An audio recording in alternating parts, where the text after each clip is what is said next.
வணக்கம் நேயர்களே. டிஎன் 2026 தங்க நட்சத்திரம் அப்படிங்கிற ஒரு திரைப்படம் டீசர் வெளியே வந்திருக்குங்க. இதை பார்த்த உடனே நமக்கு நேரடியாக இது தளபதியோட கதை மாதிரியே இருக்கே அப்படி தான் நினைக்க தோணுது. ஆனால் இந்த படம் அப்படியே ஜனநாயகன் 1 வெளியே வரல, இது ஜனநாயகன் 2 மாதிரி இருக்கே அப்படியும் நினைக்க தோணுதுங்க. அது மாதிரி ஒரு ஒரு எதிர்பார்ப்பை ரசிகர்கள் மத்தியில் ஏற்படுத்தி இருக்கிற படம் தான் டிஎன் 2026. என்னையா இது, இங்கே தளபதியும் முதலமைச்சராக முயற்சி பண்ணிக்கிட்டு இருக்கிறாரு, அதே நேரத்தில் இந்த படமா அப்படின்னு ரசிகர்கள் மத்தியில் ஒரு பெரும் எதிர்பார்ப்போடு வெளிவந்திருக்குங்க. தம்பி ராமையா அவங்களோட பையன் உமாபதி தான் அந்த படத்தை இயக்கி கதை எழுதியிருக்கிறாருங்க. இந்த படம் ஏப்ரல் 10 திரைக்கு வருது தமிழகம் முழுவதும். இந்த படத்தில் நம்ம சதுரங்க வேட்டை ஹீரோ இருக்கார்ல, நட்ராஜ், அவர் ஒரு அரக்கத்தனமான நடிப்பை வெளிப்படுத்தக்கூடிய ஒரு நடிகர் தான். அவர் தான் ஹீரோவாக நடிச்சிருக்கிறாரு. அப்படியே பார்த்தா விஜயோட கண், விஜயோட மூஞ்சி, விஜயோட ட்ரெஸ்ஸு தான் போங்க. அப்படி இந்த படம் ஹீரோ நம்ம கண்ணுக்கு தெரிகிறாரு. இந்த படத்தில் எம்எஸ் பாஸ்கர், ராமையா, இளவரசு, கிங்ஸ்லி, தலைவாசல் விஜய், வையாபுரி, வடிவுக்கரசின்னு ஒரு திரை பட்டாளமே இருக்கிறாங்க. இதில் வரக்கூடிய ஒவ்வொரு வசனமும் நம்ம காது இருக்குல்ல, அந்த காது முடிய அப்படியே எந்திக்க வைக்குதுங்க. ஆமாம், நிச்சயமாக சூப்பர் ஸ்டார் தங்க நட்சத்திரம் அவர்கள் தன் ரசிகர் மன்றத்தை மக்கள் மன்றமாக மாற்றினார் அப்படிங்கிறது வரும்போது, அந்த ஹீரோவுக்கு அந்த படத்தை போஸ்டரில் பாலாபிஷேகம் தான் கொட்டடித்து அதை கொண்டாடுற ரசிகர்கள் விசில் அடிக்கிறதெல்லாம் பார்க்கும்போது நம்மளை இது தேர்தல் நேரத்துக்கு வந்த சரியான படமாக இருக்கே அப்படின்னு நினைக்க தோணுதுங்க.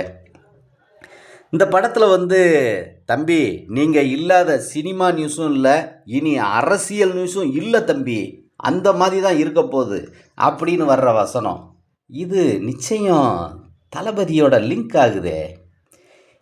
சினிமாக்கார பயலே, இது தமிழ்நாடுடா, வாழ ஆசைப்படு தப்பில்லை, ஆள நினைக்கிறியே தப்பில்லை அப்படின்னு வர்ற கிங்ஸ்லியோட வசனம் செம.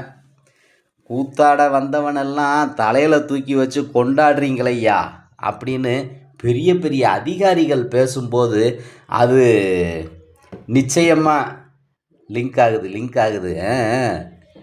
ஆட்சி மாறும், காட்சியும் மாறும் சார், அப்போ நீங்கள் பதில் சொல்லியே ஆகணும் சார் அப்படின்னு அந்த கட்சிக்காரங்க பேசும்போது இந்த விஜய் அவர்களுக்கு நடந்த வன்முறை, அவரோட படத்துக்கு தடை, இந்த காட்சிகள் எல்லாம் நம்ம கண் முன்னாடி வந்து போகுதுங்க.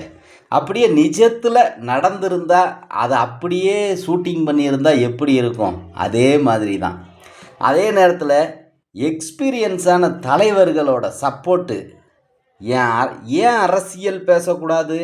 பேசுனா என்னையா, நடிகனுக்கு அரசியல் தெரியாதா அப்படின்னு அந்த எக்ஸ்பீரியன்ஸான அரசியல்வாதிகள் கொடுக்கக்கூடிய சவுண்டு, அதுக்கு எம்எஸ் பாஸ்கரும் நம்ம தம்பி ராமையா அவர்களும் கச்சிதமாக பொருந்தி இருக்கிறாங்கங்க. அப்படியே அவங்களுக்கு குனிஞ்சு கும்பிடு போடுறதுல இருந்து அப்படி ஒரு சப்போர்ட்டாக அவருக்கு பின்னாடி நின்று அவரை அரசியலில் தூக்கி விடுறது வரைக்கும் அவங்களோட நடிப்பு ரொம்ப ரசிக்கும்படியாக இருக்குது. நிச்சயமாக அந்த படத்தை ரொம்ப எதிர்பார்ப்பை ஏற்படுத்திடுச்சு தமிழக ரசிகர்கள் மத்தியில். அதே நேரத்தில் ஒருத்தர் சொல்கிறாரு, ஒரு வக்கீல், வேறு யாரும் இல்லைங்க, இளவரசு தான், அருமையான நடிப்புங்க அவருக்கு. என்னப்பா, எம்ஜிஆர்லாம் எப்படி முதலமைச்சர் ஆனார், எங்கள் தங்க தலைவனும் அதே மாசில் தானே இருக்கார், ஏன் முதலமைச்சராக கூடாது அப்படின்னு ஒரு கேள்வி எழுப்புறாருங்க.